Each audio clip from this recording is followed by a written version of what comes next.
Hey guys, welcome back to my channel. It's Marissa here. So for today's video, I'm going to be sharing with you my favorite back to school apps, both free and non-free. So if you're looking for some new apps, way to stay organized, financial stuff, study stuff, all along those lines, stay tuned because I'm going to be sharing with you my most used apps for school. Number 1. If you're looking to learn a new language and you want to learn a new language for free and you want to do it on your own time, Duolingo is a great app for that. They have a multitude of languages. They have Japanese, Chinese, Spanish, French, German, Italian, Gaelic. I know they're developing a couple other languages as well, so if that's something you're interested in, definitely check it out. Number 2, Khan Academy. I know Khan Academy is really pushed in high school, but it can also be used in college too, depending on your classes. They have an array of subjects, math, science.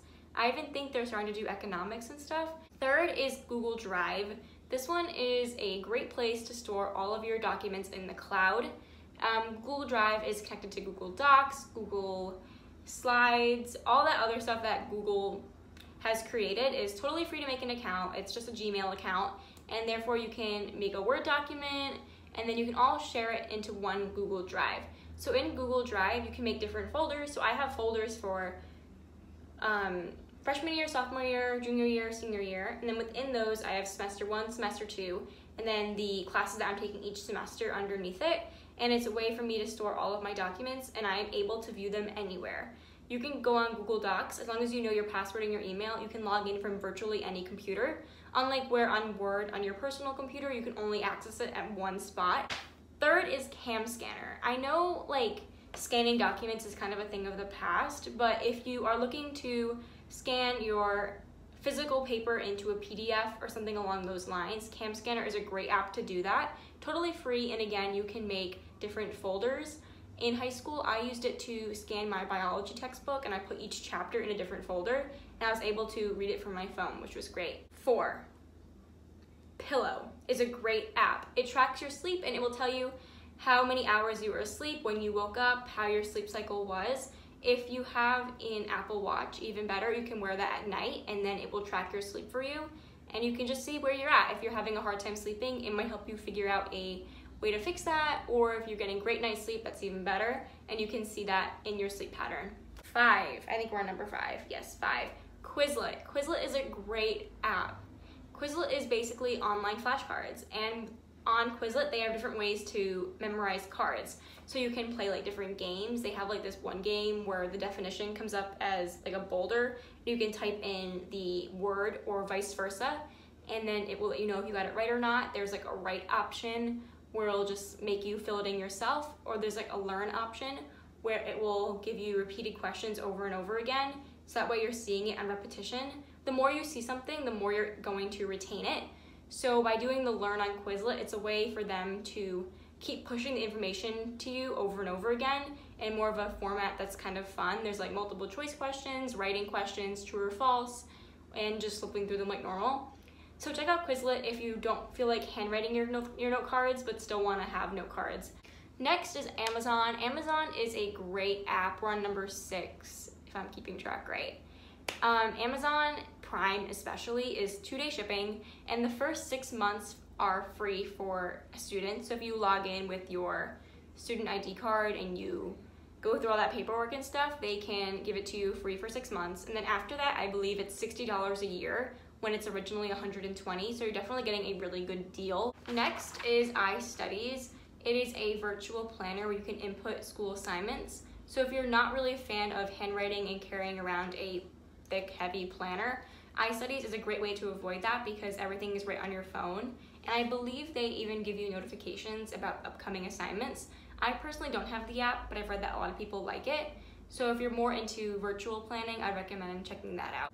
Next is Mint. Mint is a financial app. I haven't downloaded it yet, but they help you track your spending and show you where your money is going, whether you're spending a majority of it on clothing, food, or whatever. It'll break it down for you and help you stay on your budget track without spending too much money on things you probably don't need. Next is, okay, I hate recommending this app because I hate this app. But it can be useful in a pinch. Uber. Please do not take an Uber at night alone. or alone in general. And if you take an Uber, tell your friends you're taking an Uber and where you're supposed to be at what time. Because Uber is a very scary app. I know they background check their drivers, but you never know whose car you're getting into. So if you really need to go somewhere and you have no other option, Uber is a good app for that because they come right to you.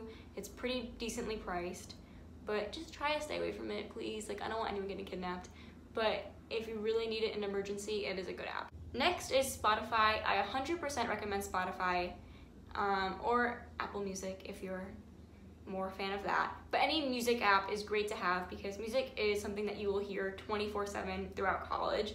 Music can be heard at all times of the day, so it's great. You and your friends can make combined playlists, and whoever has the aux on Friday night is the most popular person ever, and you don't want ads. So with that being said, when you're a student, Spotify Premium is only $5 a month. So for $5, you get Spotify Premium, Stars, Showtime, whatever Showtime is. Is that Stars? I don't know. And Hulu. So that's a great deal because no ads. You can play any song you want when you want, and you get 2 TV and movie streaming services. Next is the Dunkin' app. A lot of campuses have either Dunkin' or a cafe that sells Starbucks on it. A lot of times the Starbucks on campus doesn't take Starbucks gift cards because they're not officially a Starbucks, they just sell Starbucks products.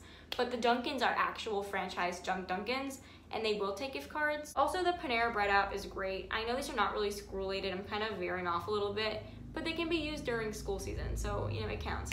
But with Panera, if you make an account, you can get rewards points, get coupons. Next is the Target app. Target is great, and you can get really good deals when you sign up for their Circle, which is pretty much an online app where you can save coupons to your phone instead of carrying them physically to the store. And you can also get a debit or credit card. I recommend the debit card. And you get 5% off every purchase. Next is Netflix and Hulu. Already kind of mentioned them, but they are essential on your phone. You can watch them on your phone, on your laptop. Many people don't bring TVs to college. If you do, you can hook up like a Roku. Those are like $30 nowadays. So those accounts are really great. Definitely recommend those apps for school. Even like watching TV in the background while you do homework. I personally can't do that, but I know people who need some kind of background noise to do homework, and that's the perfect thing to use for it. Next is YouTube. YouTube is not only for entertainment, but also for the spread of information. Next is 1 second every day. I know it's kind of basic, but it's really a great way to keep track of all your memories. What the app is you film 1 second every day. Pretty self-explanatory, but then it all compiles it into one long, like, little video for you. Next is your school's app. I know my university has their own app. It looks like it's from 2008, but it still works. It has my schedule on it. It will show my grades on it, things like that. So if you want to keep on track of that stuff, I recommend downloading your school's app, and hopefully it looks more updated than mine does. Next is Venmo. Venmo is such a popular college app. PayPal feels like a thing of the past nowadays, and Venmo seems to have taken the top leading chart with college students, but it is a way to quickly pay your friends without you having the physical cash on you. Next is LinkedIn. LinkedIn is a good app to have. You should start setting your profile up freshman year and start finding people you know, either from high school or your immediate college friends, and then continually post your academic progress or any job offers you take or have or apply to, and post it on there because employers really do look at your LinkedIn, and it is a great way to get involved early on. The last app I want to share with you is GoodNotes 5 or Notability. If you like taking virtual notes and you want to handwrite them on your iPad, GoodNotes and Notability are a great app to have. They are ways to, it's literally a digital notebook. Those apps are not free. They are probably about $7.99 on the App Store, but they are well worth it. I use GoodNotes all the time. Overall, that kind of wraps up today's video. That's pretty much all the school apps that I use and that I really love. So I hope this was helpful to you and kind of gave you an insight on other apps that are out there that you may not have known about. So yeah, if you like this video, remember to like, comment, and subscribe, and we're kind of done for today. So thank you so much for watching. Bye!